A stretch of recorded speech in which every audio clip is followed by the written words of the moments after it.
So we have the first three ones here. Is Roland and Joe and Bruegel Labs. Unmute your microphones. Bruegel Labs. You again. I know that it's you. And also Rich is here. That will be a nice evening or morning. So, good morning, everyone. Can you hear me? Yes, we can hear you. Okay, cool. Roland is here. Jürgen is also here, and Joe. Yeah, so what happened innovation-wise last week? I must say that the translation of Bruce Wojak's book had a deep influence on me, because today I did an invention harvesting with one of our medium enterprise, not a small enterprise, but is an SME client. And then I tried to introduce them to the concept of the hourglass model, where they develop a certain idea, but find out whether the idea would solve a real problem in the market. And they were very, very surprised about the concept, because the normal thinking of an engineer is that they want to build something cool when they start a startup or a product or whatever, right? And that's more like building a new gadget. And we spoke about that last week for a very short time. The problem of the car industry is that if the new cars are just a nicer gadget as compared with what was there before. And the problem with that is that the market is not paying for that. And the newer gadget, or the new gadget idea, is so imminent in engineers that it is incredible. It's very difficult to get out. And I remember something, and you may or may not know that I'm a trained vehicle repair mechanic. So I went through apprenticeship in Germany, something like 45 years ago, and and and my father's shop, so it was a bit easier than in a normal thing. And every year there was a so-called Oberland-Ausstellung, which means the Upper Bavaria had a convention or an exhibition where all the technical novelties were shown. And the novelties of my father's shop was always the latest motorbikes from Yamaha and from Moto Guzzi. And I remember a talk with a potential buyer when I was age 18. That was 1983. And we were talking about the latest Yamaha motorbike, the power bike. And of course, we had one. And now guess who was the first one to ride it? Was me. So we were talking about the motorbike. And then he said, the technology in the motorbike area became really boring, because every year they announce the top-notch motorbike that they have, and it's 1 kg lighter than the year before and has 1 horsepower more than the year before. And that was when I realized how ridiculous the innovation in the motorbike technology is. And it didn't solve a problem, right?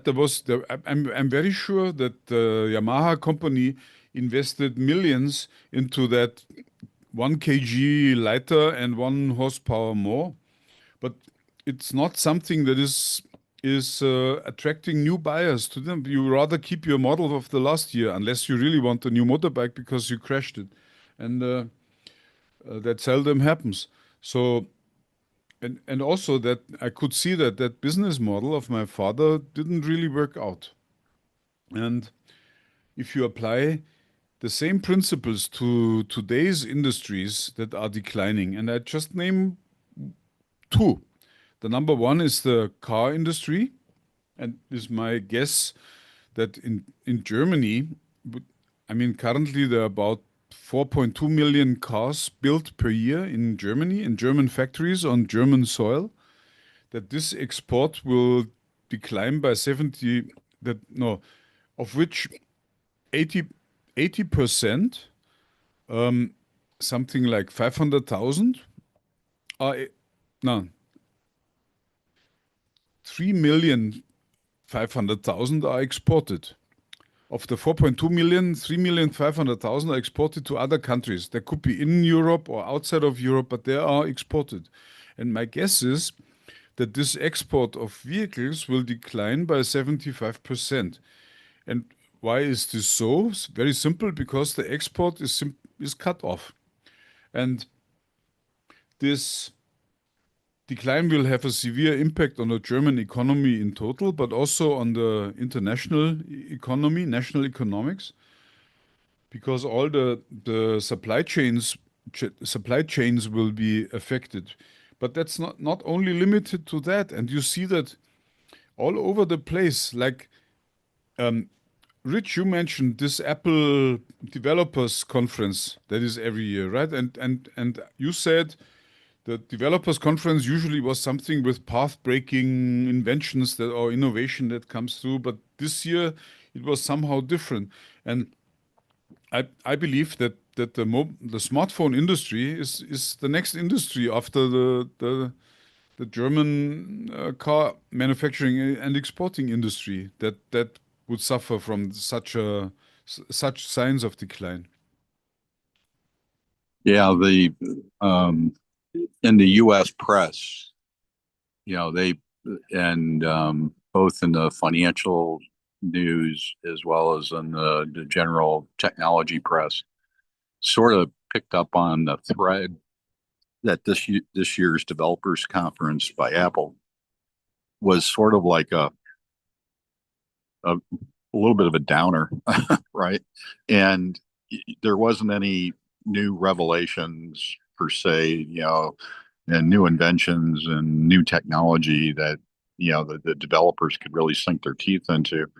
And an observation that came out of that was, and spread very quickly, was as Apple hit the end of their innovation road, and one of the key points of that was the fact that Apple apparently struggled, to adopt AI into their phones and do something with an AI strategy.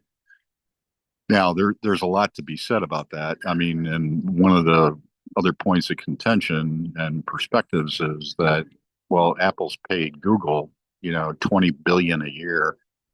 That's 20 billion a year they write a check to them for. They have, Wow, 20 billion is a lot, right? For a company. yeah, no matter how big you are. I mean, it's a lot.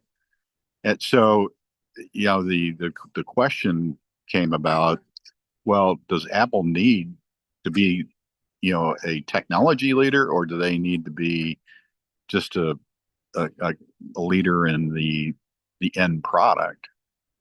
And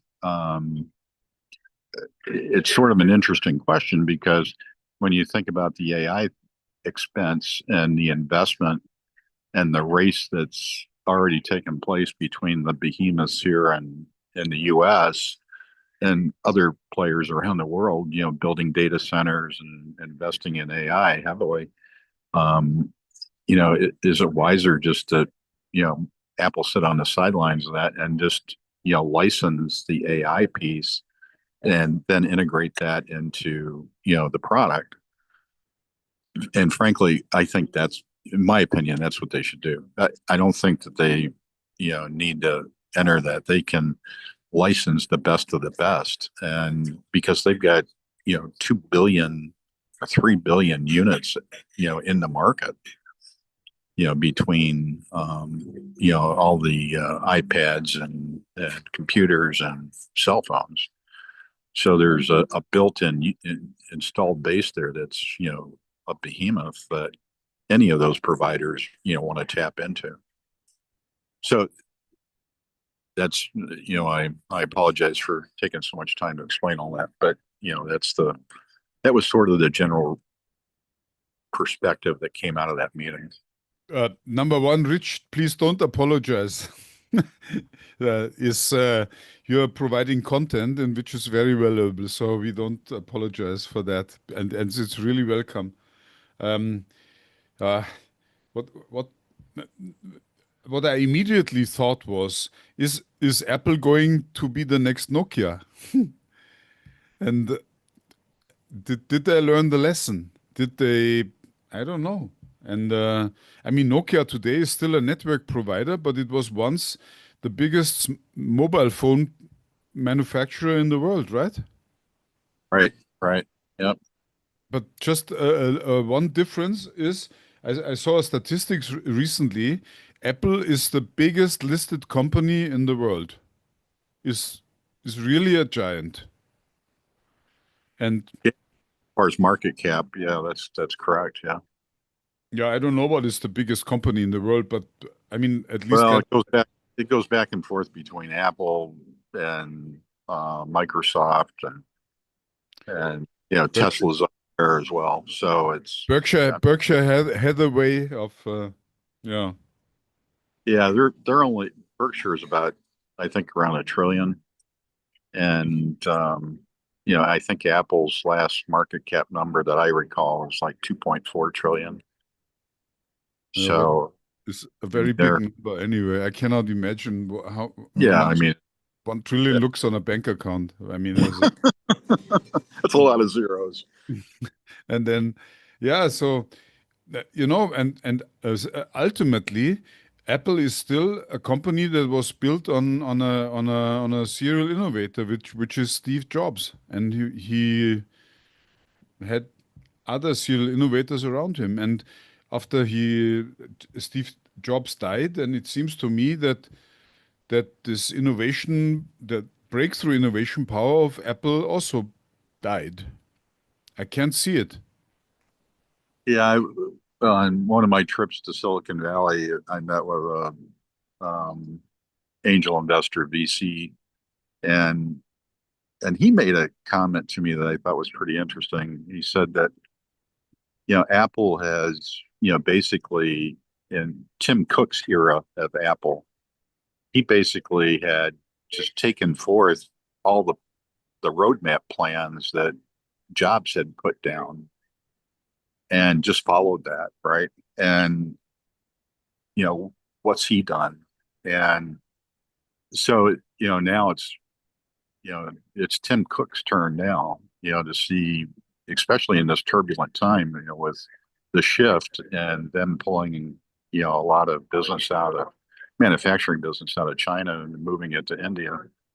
So it'll be interesting to see how he can navigate that, um, and make that happen. That reminds me a bit to um, the Porsche company history. Uh, there was this. I don't know whether you are aware of that, but there was this Mr. Reitzle. He was one of the members of the board of BMW, and he was meant to be the CEO of Porsche. And Mr. Reitzle was Jürgen. I believe that you must come in because I believe you had said that you have seen that. Mr. Reitzle was a very approachable. Was he CTO? I'm not sure, but Yes, sir. could also be marketing and whatever. And But he was chief technology engineer. yes, And approachable, I would discuss. Everybody feared him because he stood in front of the car of the 7 Series and said, this thing must be 10 centimeters wider.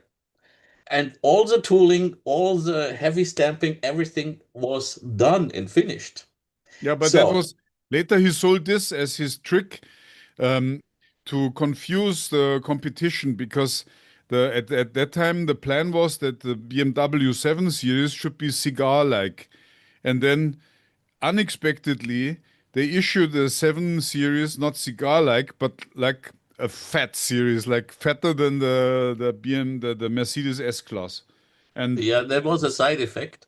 But just to give you an idea of this person, his personality, um, the notion always, or the word always was, uh, Wrightsley would do this in this way, even if he's not involved with it or Mhm. hasn't seen it. But if Wrightsley could have had a different idea, let's do it differently, Okay. before he has even seen it.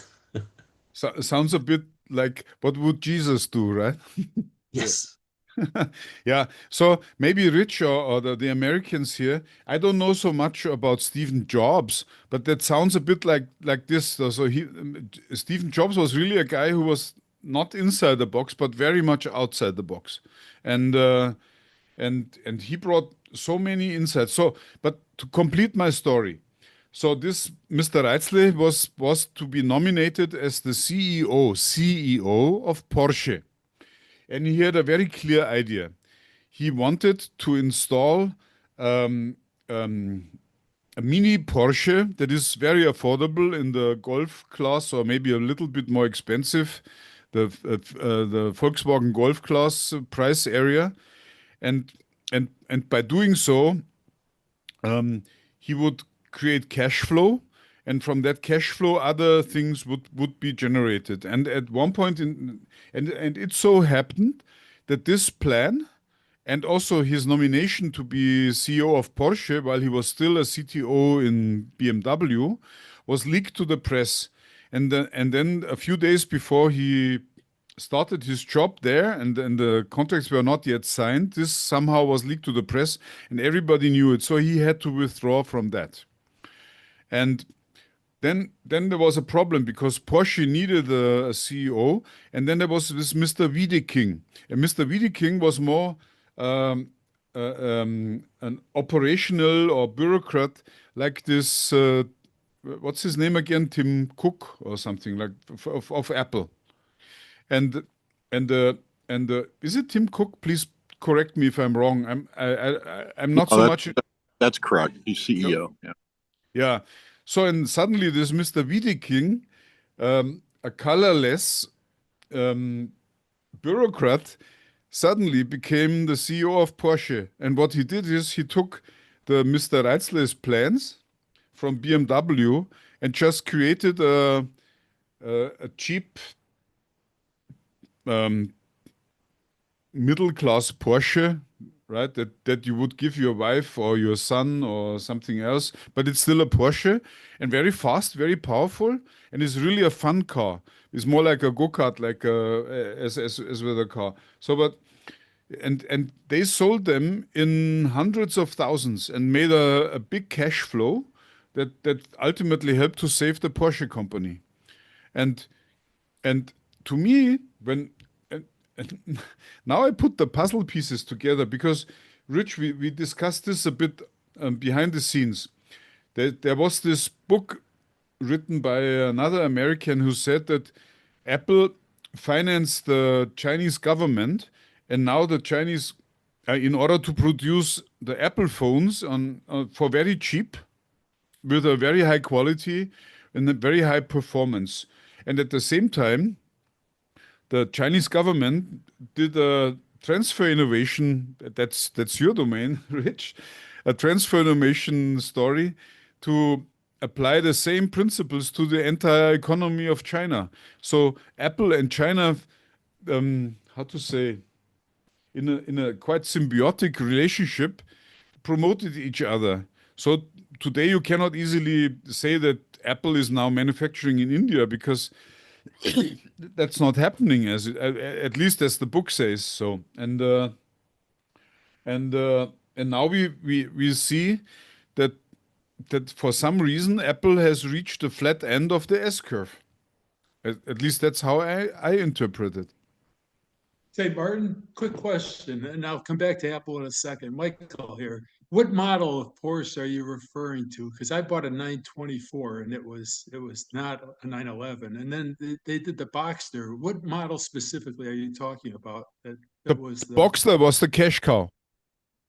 Well, the Boxster was sort of, the flat engine, the flat looking car. It was very different than the 911 and 928. The high end, of course, I thought was the 928. I don't know what it is now. The Carrera, I guess, there was a turbo 911, the whale tail. Michael, please don't Yeah. let's talk about the technical Okay, details. back. I want to make a comment about Apple. So the entire S curve of personal computing, and I'll also talk about Apple and cell phones that are also computers. So there's some mega trends, and yes, God bless Steve Jobs because he was so early.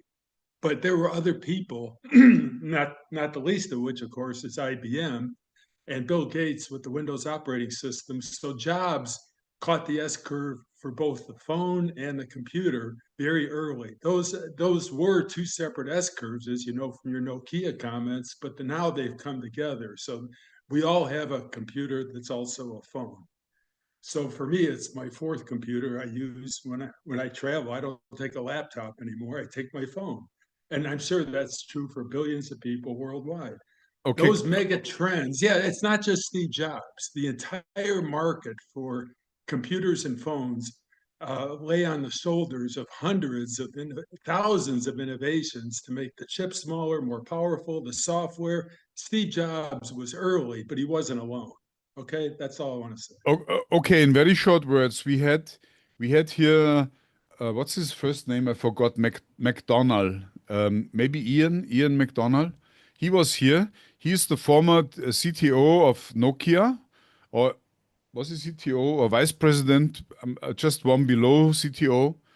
And in very short words, if I can summarize this, the main problem why Nokia had lost the race against Apple was that Nokia did not understand how to create a platform, a software platform for mobile phones that allows to simplify maintenance and development of new phones.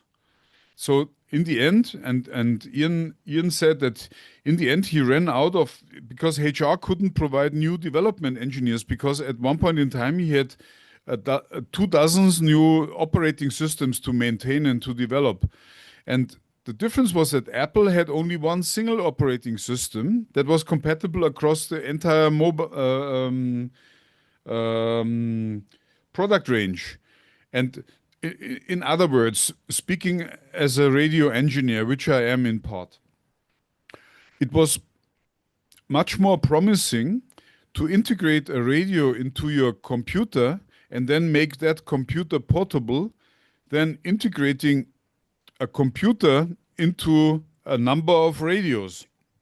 And that was ultimately the reason why Nokia couldn't win that race. They came from the wrong perspective. Well, And Martin, talk about Motorola. Since you're a radio guy, of course, the history of Motorola and Bob Galvin and the first chipsets come to the for point, cell please. phones. Yeah. Well, I just don't forget about Motorola. That's all. But Motorola had the same problem. And the big advantage that Apple had was that this Steve Jobs recognized the first thing that you need is a computer that is very small. And then you integrate a radio into it. And then the radio would be one component of many other components. While Nokia tried to excel in radio technology, which I know very well. That's why I dare to say that Nokia came from the wrong angle. And at that time, in the 1990s, early 2000s, it was very uncommon for a radio engineer to also become a computer engineer and to see the problem from the other side. That was almost important. And that's what I see now. And what I see is that Apple really was at the forefront of developing these smartphones. Right? I still remember when I saw the first Apple. Was it Apple iPhone 2 or iPhone 3? A friend of mine had it, and then he showed to me, and now look, you can zoom in on the picture on your iPhone. And I said, why would you want to zoom in on a picture on iPhone when I have a much better computer at home that can do it 1,000 times better? I didn't see it. Today I'm using my smartphone for the same thing. So I was a typical radio engineer. That's why I can understand why Nokia failed, because Nokia did not have the capability of of um, of cranking up the speed of developing new smartphones. Because for each But smartphone, that would be a new computer, a new radio with a new computer, and it could be any new processor that you want. And they never had the idea of creating a platform where you can change the components. And so I believe we are now at the same. So we are at the end of the S curve for smartphones. It's very visible to me, and especially when you, yeah. Go ahead, Rich. You are over to you. yeah, yeah. Sorry. The important, I think one of the important things to recognize about Jobs and his era at Apple, um, is that Jobs made markets. He didn't just enter markets, and that's the big difference. He created products that created markets and new markets, and he just didn't take a development project and enter an existing market. And if you look at all those innovations that propelled, Apple to, their new heights, that was around, making new products to enter, this, entirely new markets that they created with their own vision. So they dragged the competitors into this new market space that they pioneered.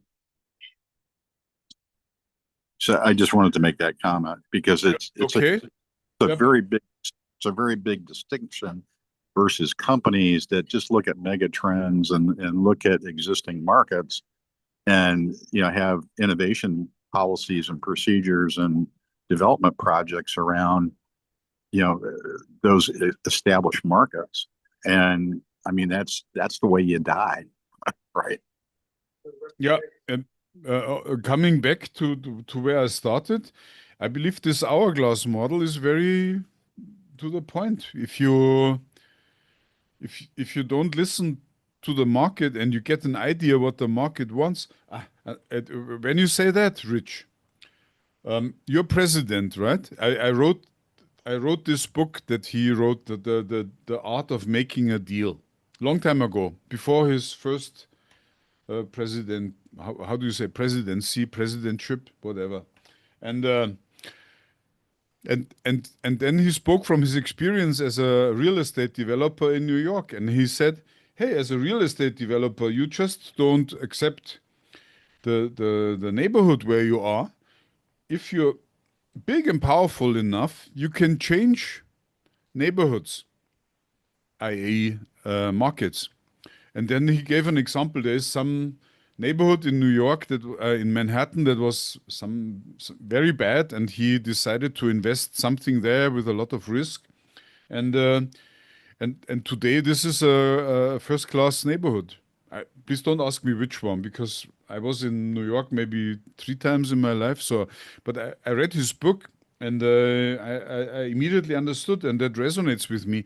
And when you say that Steve Jobs did the same thing, he created markets, means that he understood what the deeper problems of the people are that buy his or would buy his new stuff, and then developing something that fulfills this need, and then trying to catch the early adopters, which I'm not. I'm not an early adopter most of the time, especially in areas where I think that I know it better. Um, and uh, and and yes, that resonates with me. And also this Mr. Reitzle with his Boxster idea. Boxster is a very cheap and simple car, but it carries the brand Porsche, and that made many people buying this car when they didn't need it. And that created cash flow for the company to invest into other stuff. I'm not a car enthusiast, so I don't even know what they did. But uh, but this Mr. Reitzle had all the business plans together, and then in the final moment, he was just eradicated because of the press and his obligations with BMW, and then he got into difficulties there. And he thought because he's so genius and so arrogant that he would anyway. So he could never take over Porsche. But then the non-innovator Wiedeking, Wendelin Wiedeking, took over Porsche, and he just did what the Mr. Reitzle already put on the tracks, and that saved the Porsche company for the coming 25 years, and and and that what amazes me. And but I wouldn't say that this Tim Cook is less valuable than Steve Jobs, because what he did is he essentially repurposed the the the Chinese population to to manufacture those phones for a fraction of the costs in other countries. And Say, Martin, real quick, at the time that iPhones started coming out, or before, I'm sorry, going back, packet switching and the world of telecom, the backbone of AT&T, and how signals are going to go wireless instead of through phone wires, all that. So the market for handsets is part and parcel of the mega trend for cellular, and that is not the handset company. And again, I don't want to raise the flag of Motorola, but Motorola had land mobile radios, police radios, and then go back to CBs. So wireless, radio, go back to CB, and you're a radio guy. So handsets, and then turning the handset into a computer is a big deal. The other thing I want to throw at you is the Porsche 914. That was like the Pontiac Fiero. So the Boxster, if I remember right, the last Boxster sold for about $60,000. It was not a low end car. The 914 looked like a Pontiac Fiero. So I don't know what you know about the 914, but that goes back to I guess the 80s, isn't it, Rich? It was a cheap Porsche, and it looked like it. So was my 924. But anyway, reflecting on Steve Jobs, keep in mind, if it wasn't for AT&T and the Bell companies and Western Electric, the basic patents in packet switching and cellular was not an Apple innovation. It was the phone companies and the evolution from CB to police radio and all the other ways of doing handsets that are no longer in need of a wire and a phone company. Michael, it's not about inventing the basic technology. It's about to be successful in selling stuff. Well, you're absolutely right. Apple and Nokia and others came out of the woodwork. It wasn't the Bell companies and people that made wired telephones. It wasn't the people who made central office switching like GTE or AT&T, and the people in the handset business. Apple came out of the woodwork. Motorola is out there trying, and Nokia. Then behold the BlackBerry. The BlackBerry started connecting to the internet before phones connected to the internet, back when phones were just phones. So there's an interesting history in the last 50 or 60 years of how all this took place, and it wasn't Apple by any means. It was the entire mega trend. Yes, you're entirely right. In the beginning, there are many companies who do develop the right technology, but ultimately the victor would be the one who makes the most profit from that. And from all those, Apple is Apple is The winner. Say again? The winner. Yeah, I would say so. They're really good at it. Then Samsung came along with the other platforms. So those are the only. Samsung is a small company as compared with Apple. Well, I don't want to talk sales and market cap and other businesses. Samsung's not in computers either, at least not that I'm aware of. So, those are the only two that are left. Nokia's gone, Motorola's gone, everyone's gone except Androids and Apples, Yeah, in very short words, what to say about this, right? Or what I want to say is, but now we hear something shocking, and it says in 2025, 20 years after the first iPhone. There's a big yawning through the and there's nothing nothing new. The developers they have a new display. Rich, I sent you this article because yeah, I don't know what to do with it because smartphones is really not my area. I can't say anything about it. So, Well, but Martin, there's been attempts, by the way. Okay, so the watch and the glasses were Apple's attempts to take the next step.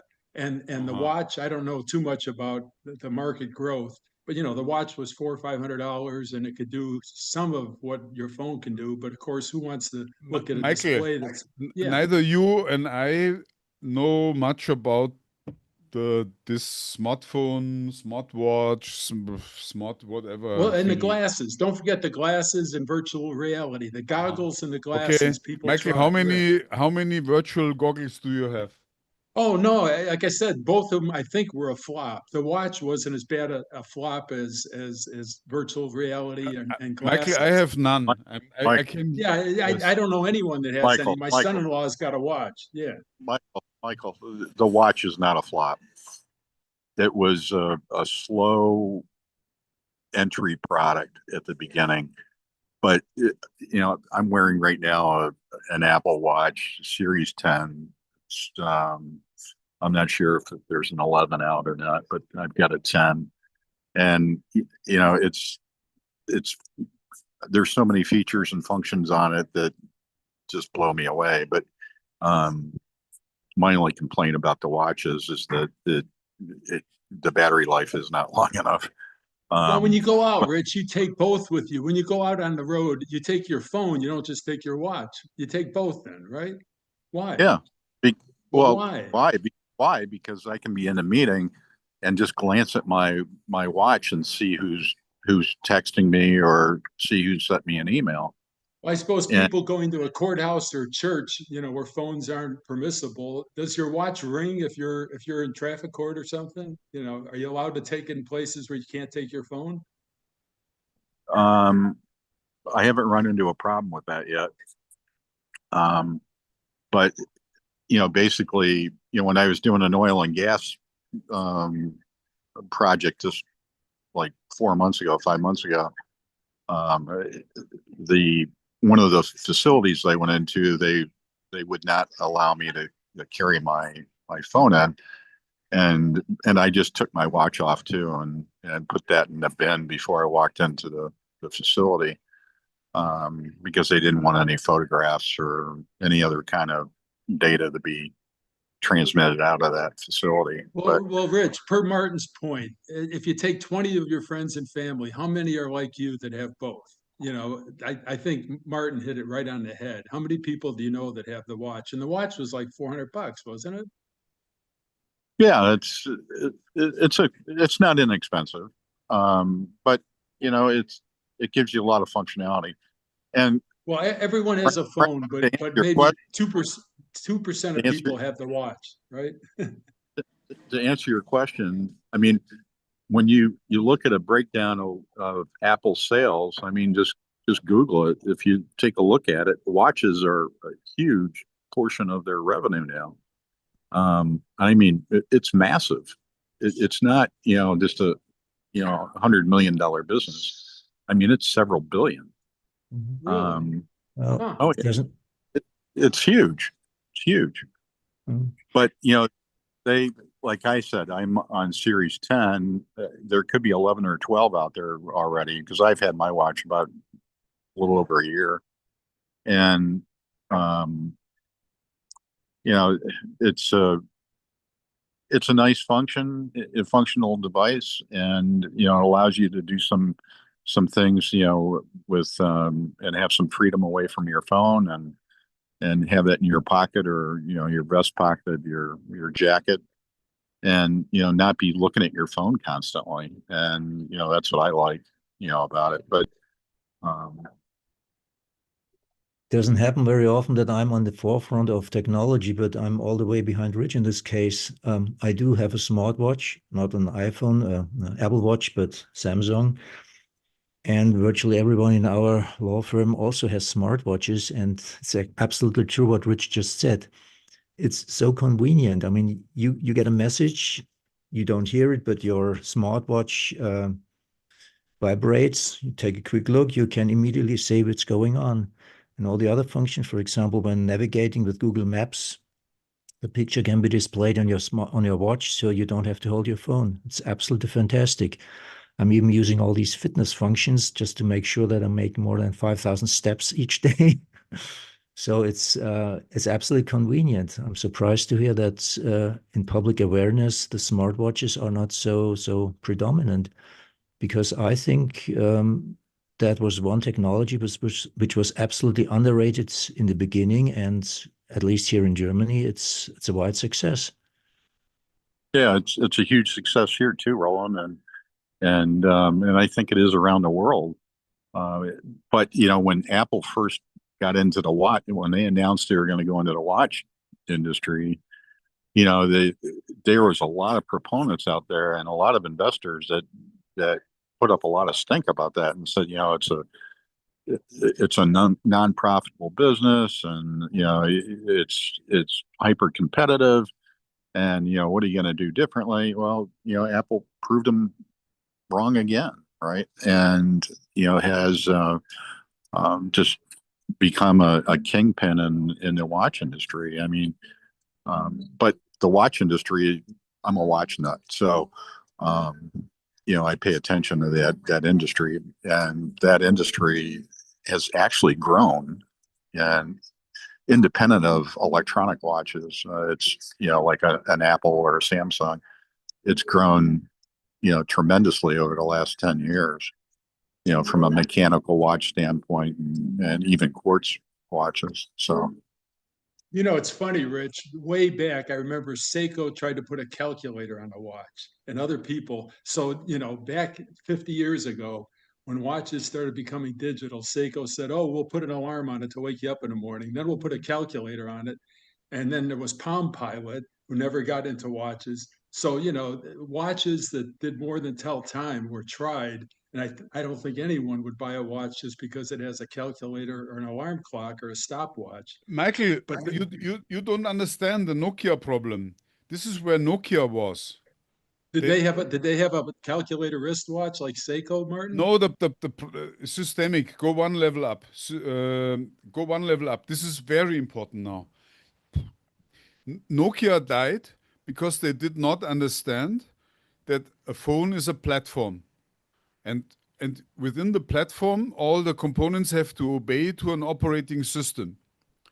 Nokia built very good handphones from a radio engineer point of view, but they never understood that you cannot allow this variety of phones within one brand. While Apple understood, okay, my idea is I want to have a phone or a watch or I don't know, a pen maybe or glasses or whatever. And those components or those devices all run the same operating system.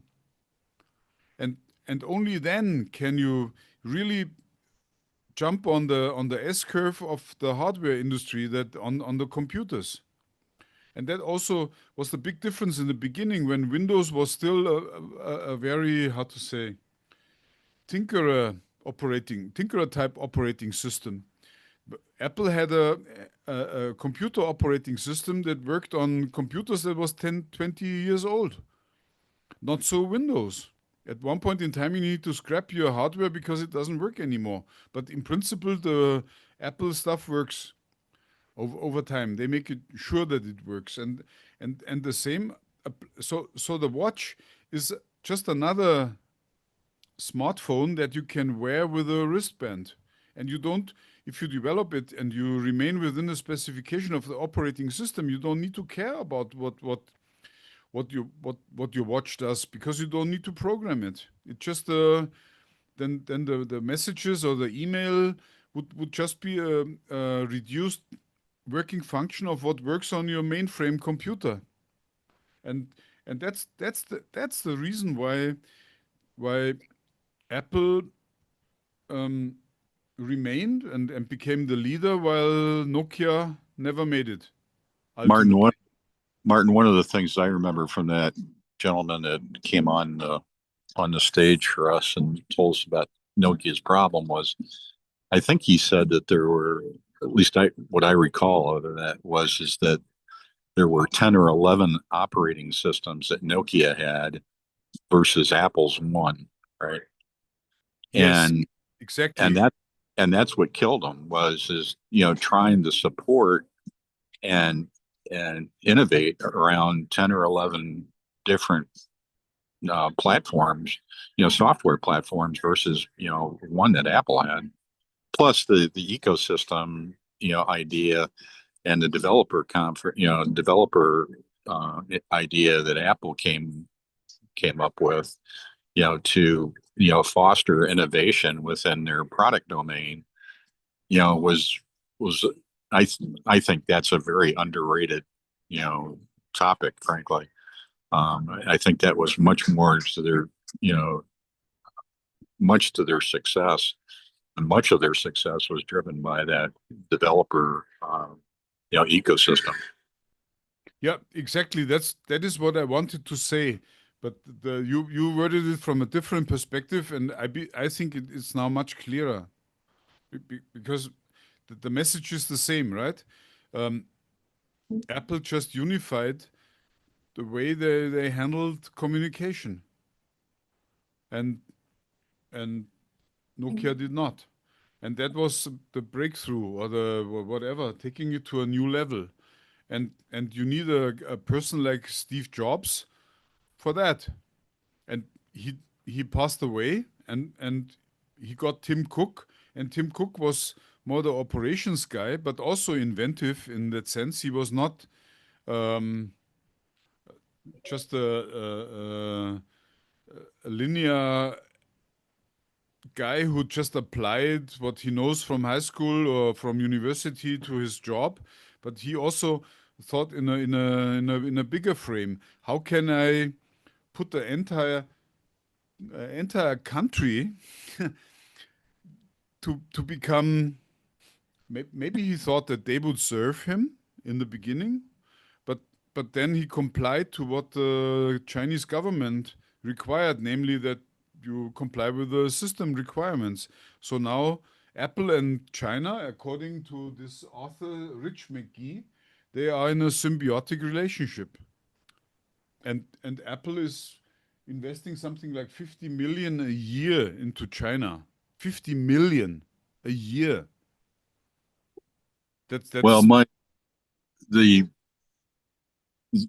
based on the research that I've done, basically that, just to sort of sum up, Martin, what you're saying is that, based on the research that I've done and some of the people that I've read and putting that all together, it's really Apple went to China to capture the low labor rates, which is very true, and basically to employ hundreds of thousands of workers to build product at the most effective pricing. But the thing that the Chinese seized out of that relationship early on and recognized early on was the ability that to partner with Apple to learn about advanced technologies, yes. and also to learn about manufacturing systems, Yes. and to learn about how to couple that together to be able to make a significant difference in manufacturing goods. And they leverage that knowledge. And there's a concept that Martin and I mentioned to you in one of our sidebar conversations that is called absorptive capacity. And what that Transfer innovation, Rich. This is your concept. yeah. But on a national level, right? Yeah, exactly. I mean, it's huge. When you start to put the puzzle pieces together, you can see exactly what China is doing, and the gateway to their explosion in not only IP theft, and also in the focus of IP theft, as well as their focus on innovation and recognizing industries that they need to capture and seize going forward. It all stems from their knowledge base of being trained by Apple in manufacturing. Yeah. And Rich, when someone says IP theft, I'm a bit, how to say, just from the way you word it, allergic, because IP cannot be stolen. IP is always territorial and is granted by the government. So there are some governments who do not grant IP rights, and we have to. well, when I say that, I mean, basically, going in and stealing product concepts, technologies that are the underlying backbones of products, and Yeah, but the word stealing has this connotation of being immoral. well, frankly, they are. No, And I mean, it's proven, Martin, that they've stolen more IP than any other you country in cannot. the world. Rich, Wait. it's the word is opportunistic, Rich, and the other word is disregard for international legal systems. Why should they obey our laws? They have no reason to obey our laws. It's it's theft. I'll give you an example. Okay. It's opportunism. I let you two go on, and hopefully Roland comes in because I'm maybe biased. Listen, I'll give you an example. This is a real life example. My son-in-law was at General Electric, and basically he was just a cybersecurity guy, right? Low level. And he was assigned to become, part of their mergers and acquisitions team as their cyber guy. So he went to Europe for one of the and this is before just after the meltdown of GE, and was during Melt's tenure, actually. And so he goes over to take a look at the IT systems of this company that GE is going to acquire. And he's there, like, not only he and 3 or 4 other people are there going through the IT systems, and in an hour he identifies that they've been penetrated. And basically he was able to confirm that, basically the country that penetrated them had access to all of the IP knowledge that company was currently developing, as well as they had developed. And he ends up back in Connecticut making a presentation to Melt and his team about the severity of this. He later became a director in GE as the result of that, right? I mean, it propelled him to great heights there very quickly as a very, very young guy. He was like one of the youngest directors ever in GE. And basically, it was like they were just astonished that, that had been penetrated and stolen. And that's what happens, right? And it happens every day. And I can't believe that you guys don't see that, because it's happening in pharmaceutical. That's not Rich. It's happening by definition. I'm speaking now as a lawyer. That's not IP theft. Okay, what is it then? Espionage. Okay, it's espionage. Hey guys, I think it's like leaving your car. Rich, you leave your car outside with the motor running in a high school parking lot. You're asking for trouble. GE didn't have enough firewall around their IP. It's that simple. No. It wasn't GE. It wasn't GE that had the problem. It was the company they were acquiring had the problem. Well, and before okay, so it could have been RCA. It could have been any of their acquisitions, Rich. The problem is they were too liberal with their security. No, GE is not liberal with their IP or with their IT. It was the company that they were acquiring, right? And your son-in-law, he did the due diligence, and then he said, "Hey, these guys are working in the bright sunlight they of the had day." they hadn't even signed the final documentations to make the acquisition, but they sent the IT team in just to confirm the Yeah, system and the integration the between. due diligence, yes. Yeah, Okay, yeah. okay, but okay. I'm how to say? I'm I'm probably the world market leader in training of patent attorneys in using AI to draft patent applications. And the number one question is always, is there data security? And after working in this area for 30 years, I would recommend to not use public internet in defense technology and pharmaceutical development companies, because data theft, or you can call it espionage, is very common in these two areas, while it is not so much in other areas that are more like developing PCBs or electrical circuitry or mechanical development, because there's not so much money in. Objection. Okay. There are very cheap services like JLC PCB or whatsoever. You just upload your circuit and you get five 10 by 10 centimeter PCBs back, two-sided, for about 10, 11 euros within a week. Now, tell me the business concept. The business concept is very easy. You have to provide the circuit and have to provide the layout.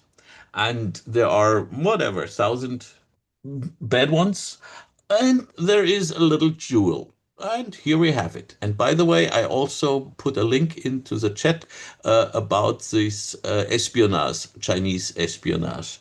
Nice to read. Okay. That's Okay, all. please don't say Chinese espionage, because the individuals who do espionage are not only in China. Read this article. Maybe I might be back. we can discuss next week. I work in anti-counterfeiting for more than 2 decades. And what I can tell you is anti-counterfeiting is international. Is not whether you have blue eyes or brown eyes or blonde hair or dark hair, or you're born in Upper Bavaria or in the Appalachian Mountains. Is international. But Seriously. Martin, look, Forbes magazine had a picture of a piston made in China that was a copycat, reverse engineered for Detroit Diesel, and it was half the price of the piston from Yes, General I've Motors. seen that. Yes, and Yeah. So it's not counterfeiting. I mean, when I was in China, you could buy knockoffs of uh, Burberry and I Mont find it so Blanc boring, and because I've done anti-counterfeiting all over the world. okay, but counterfeiting is a pejorative term. I call it will fitters. You can go to Midas Muffler and get a muffler for your Porsche if you want. That's opportunistic. That's not immoral. That's not illegal. It's No. it's here. So if GM has a patent on that piston, you're right. They might get infringed on that patent from some Korean or Chinese knockoff company that sells that piston. Brake rotors are a classic that I love. You can get brake rotors for any car made in China for probably half the price, and your mechanic may even tell you it's from China. Do you want this one or that one? And yeah, so do you need a Bosch brake rotor on a German car? Hell no. You can get one from China for half the price. It's not immoral. It's not counterfeiting. It's called the Yeah, aftermarket. true, but is a bit like, well, yeah. Sorry, I'm so sensitive. When I hear the term IP theft, then IP is something that is legally established, and then theft comes with an immoral But connotation. it's not, Martin. It's will fitting. It's reverse engineering, and if you don't have a good IP Yeah, portfolio of patent protection, why shouldn't the Chinese aftermarket a Burberry purse and dump it on the streets of Beijing for $10? They do. I yeah, was there. I because they have saw it. a There's even more to it. To have a patent and to get your rights in front of court is a total different thing. I'm holding a few patents, yes, and now I see that Joyce and Quinn has stolen this thing. Don't Will say I get? stolen. They have stolen it. It was Don't say my own stolen. work. They they have reverse engineered. They have copied Yeah, my they shit. copied it. Hey, They people, did the I same need Yes, to thing. cut they you have all off. stolen. I'm selling it, and they have stolen it.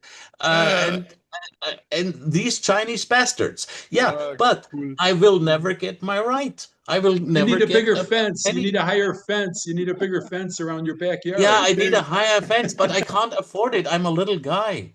Okay, people, we continue next week. Thank you and see you again. Okay. The end of the hour is Bye. reached. That's a cutoff. Very, very entertaining today, Martin. Yes, Thank you. really, I like it. Thank you all. See you next week. Goodbye. See you. Bye. Bye-bye. Bye. Very entertaining. Bye. Look in the chat for this link.